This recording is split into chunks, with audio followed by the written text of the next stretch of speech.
Good morning everyone সকলকে। আমি Ishita, welcome back to my channel Ishita story. সকালবেলা ঘুম থেকে উঠে বাবা আর আমি ছাদে চলে গেছিলাম ফুল তুলতে, কারণ আজকে হচ্ছে থার্সডে। অনেকগুলো ফুল চাই, তো নিচে এই বৃষ্টির কারণে অত ফুল ফুটছিল না, তাই আমি বাবাকে নিয়ে চলে এসেছি ছাদে ফুল তুলতে। এখানে বেশি তেমন ফুল নেই, কয়েকটা নাক চম্পা আর দুটো জবা হয়েছিল। তো সেগুলো তুলতে তুলতে ভাবছি যে কাল তোমাদের ভিডিও দিয়ে দিই, সেটা কারণটাও বলে দিই। কাল হচ্ছে প্রচুর আমার শরীরটা খারাপ হচ্ছিলো আর ভিডিও ভালো করে রেকর্ডটা করতে পারিনি, তো সেই জন্য পোস্টও করিনি, সে একরকম হয়ে যাচ্ছিলো। আর আমি যেহেতু পড়াশোনা করতে করতে ভিডিওটা করতে পারি না, আর আমার কাছে যেহেতু একটাই ফোন, মায়ের ফোনটা মা তখন ঘাঁটতে থাকে, তো সেই জন্য ব্লগের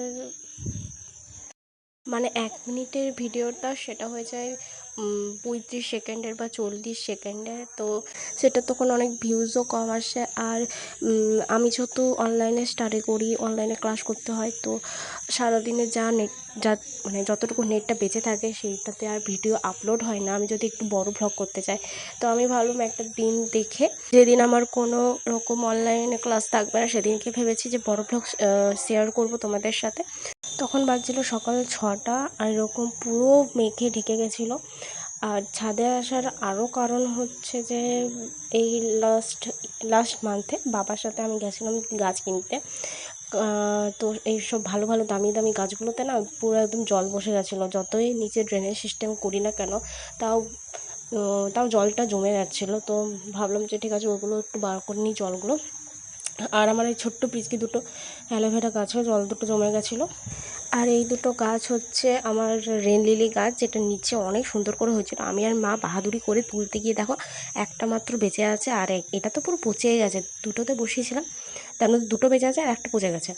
আর যেহেতু কন্দগুলো তুলতে পারিনি, সেজন্য এই গাছে যেসব শুকনো পাতা মানে যেগুলো শুকিয়ে যায়, হলুদ হলুদ হয়ে যায়, বা যে ফুলগুলো আগের দিনকে ফুটেছিল যেগুলো পচে যায়, সেগুলোকে না আমি তুলে তুলে ফেলে দিই, কারণ দেখতে ভালো লাগে। আর এই জায়গায় আমার নিজের লাগানো টগর গাছগুলো, এগুলো সেদিনকে কাটিং করেছিলাম, এত সুন্দর ঝোপালো হয়েছে না, দেখতে ভীষণই ভালো লাগে। তারপর নিচে এসে যাই, নিচে এসে আজকের আমার টার্গেট হচ্ছে এইটুকুনি। জেনারেল সায়েন্স পড়বো, ডাইজেস্টিভ সিস্টেম রিভিশন করবো, এমসিকিউ করবো, ম্যাথ করবো, হার্টের রিভিশন করবো, আর পিওয়াইকিউ।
তারপর বাবা নিয়ে এসেছিলো এই নারকেলের জলটা। আসলে না, এই নারকেলটা অনেকদিন ধরে রাখা ছিল, আমি ভেবেছিলাম শিবের মাথায় ঢালবো, তো সেটা আর হয়ে উঠলো না, এটা পেটেই আমার চলে গেল।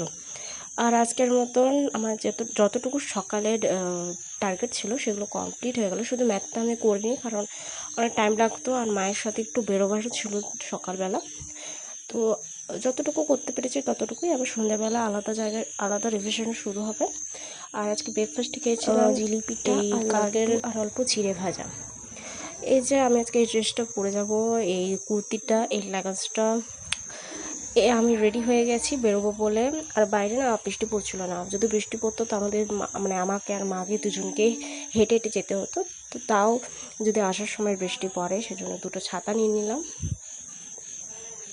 আর এদিকে আমি মাকে কিছু বলছিলাম, সেটা আমার মনে নেই। মাকে বলছিলাম যে আমি নিচে যাচ্ছি, তুমি এসো। তো রেডি হয়ে গেছিলাম জলদি জলদি, 11:30 না, আমাদের যাওয়া ছিল 11:10-15 দিকে, কিন্তু অনেকটা দেরি হয়ে গেছিলো। আজকে থার্সডে বললাম, আসলে আমরা যাচ্ছি, তেমন কোথাও যাচ্ছি না। মায়ের বলেছিলাম না পেট ব্যথা, তো সেটা ইউএসজি করতে আজকে ডেট দিয়েছে।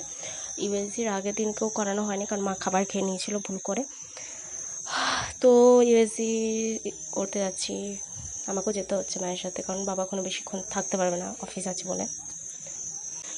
বাবা আসার পর সে ভিডিওটা রেকর্ড করতে পারেনি, কারণ হালকা হালকা ঝিরিঝিরি বৃষ্টিও পড়ছিল। তো বাবা বলেছে জলদি করে চাপ বেরিয়ে যায়, এখন বৃষ্টি চলে এলে আর আমরা যেতে পারবো না, তখন হেঁটে হেঁটে অত দূর পুরোটা যেতে হবে। এই ক্লিপটা না একটু উল্টো হয়ে গেছে, তোমরা একটু সোজা করে দেখে নিও। আসলে অনেক দিন ধরে ভাবছিলাম, মাকে বলছিলাম যে আমাদের ঘরে না নীল অপরাজিতা নেই, কিন্তু আজকে সকালে এসে দেখি এখানে একটা অরহর ডালের মধ্যে এই নীল অপরাজিতাটা হয়েছে। তো দেখে যে আমার কি খুশি লাগছিল, সত্যি বলছে আমাদের বাড়িতে না সব জায়গায় সাদা অপরাজিতা, কোথাও নীলটা হয়নি। এবার হঠাৎ করে কি করে হয়ে গেল, নীলটা ছিল সাদাটা ছিল না আগে, আর এখন সাদা হয়ে গেছে, একটাও নীল নেই। দেখো যেখানে সেখানে নীল অপরাজিতা। এবার কোথা থেকে যে সাদা অপরাজিতাটা নীল অপরাজিতাটা হয়েছে সেটা আমি জানি না। আর এখন এই শিউলি ফুলের টাইমে বাবারই নিচটা পুরো, আগে না দুটো গাছ ছিল, এখন একটা গাছ হওয়ার ফলে বেশি ফুল নেই। আর এই গোলাপ গাছের মধ্যেও সাদা অপরাজিতা পুরো একদম জঙ্গল হয়ে আছে। আর এটা হচ্ছে ইউএসজির ওখানকার ক্লিপ, আমি বেশি নিতে পারিনি। তারপর যখন বেরিয়েছি তখন দেখছি প্রচণ্ড মুষলধারে বৃষ্টি, সেজন্য মা আর আমি একটা টোটো করে নিয়েছিলাম, টোটো করে যাবো। টোটোটায় না একটু কোনো ছাউনি ছিল না, আর যত সব বৃষ্টির জল আমার গায়ে এসে পড়ছিল। তো ঘরে চলে এসেছি, ফ্রেশ হয়ে নিয়েছি। আজকে খাচ্ছিলাম মোচার ঘন্ট, ওদিকে ভাজা একটা কী ছিল জানি না, আর পটল পোস্ত, আর তার সাথে ভাত। ওইদিকে মা ভাত বাড়ছে। পটল পোস্তটা বাবা এত ঝাল দিয়েছিল যে পরে আমাকে দুটো শসা কাটতে হয়েছে। আর ওয়েদারটা দেখো আবার মেঘ, আজকের মতো টাটা, বাই বাই। সাবস্ক্রাইব করতে কিন্তু ভুলো না।